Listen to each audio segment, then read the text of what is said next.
Learn Kiswahili. Come. Njoo. Be quiet. Kaa kimya. Wait for me. Nisubiri. Some will say ningoje.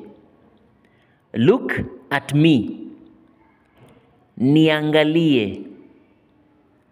Sit down. Keti chini. Follow me. Nifuate. Listen to me. Nisikilize. Tell me. Niambie. Let's go. Twende. I think that. Ninafikiri kwamba. Please